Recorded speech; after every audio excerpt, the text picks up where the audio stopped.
तो बच्चों, CBSE board class 12 physics का पेपर आज कंक्लूड हो गया है और मेरी जहाँ तक बच्चों से बात हुई है, बच्चों का बहुत ही मिक्स रिएक्शन आ रहा था। बच्चों का कहना था कि the paper was quite moderate plus also, और पेपर लेंदी भी था। बट हाँ, कुछ बच्चों ने कहा कि हमारा लेंदी था बट पेपर हमने अच्छे से कर लिया, हमारा सारा क्वेश्चन पेपर में जितने भी क्वेश्चन पूछे गए थे हमें आ रहे थे, हमसे हो गया।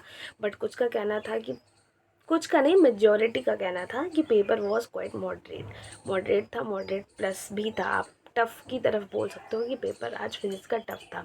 सीबीएसई बोर्ड हर बार ही फिज़िक्स का पेपर टफ़ ही बना देता है ज़्यादातर। आप कमेंट करके बताओ कि आपका कौन सा सेट था, आपका पेपर कैसा गया। और हम लोग के टाइम पे भी फिज़िक्स का paper was quite tough, but जब भी फिज़िक्स का पेपर टफ़ होता है तो लीनियंट मार्किंग होती है, क्योंकि हमारे बैच में भी कई बच्चे थे जिनका कहना था कि हम फेल हो जाएंगे, हमारा बहुत ही कम मार्क्स आएगा, और जितना एक्सपेक्टेड था उससे ठीक मार्क्स मिला बच्चों को। तो क्या होता है, जब भी पेपर टफ़ होता है तो मार्किंग आपकी लीनियंट होती है, तो इसकी चिंता मत करो। अगर पेपर टफ़ हुआ है तो मार्किंग आपकी लीनियंट होगी। और आप बताओ कि आपका पेपर क्या। अभी तो मैं रिव्यू बता रही हूँ जो जो मेरे बच्चों से बात हुई है और बच्चों का जो जो कहना था। आप कमेंट करो कि आपका कौन सा सेट था, आपका पेपर कैसा गया।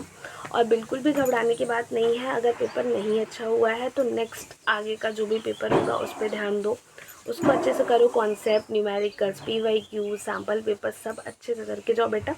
पेपर आपका सिलेबस से ही आता है, बट हाँ कुछ चीज़ें होती हैं कि आपको थोड़ा सा घुमा के क्वेश्चन दे देता है, नहीं समझ आता है एट दैट टाइम कि कैसे करना है क्या नहीं करना है। तो इतना मत घबराओ, आज का पेपर हो गया।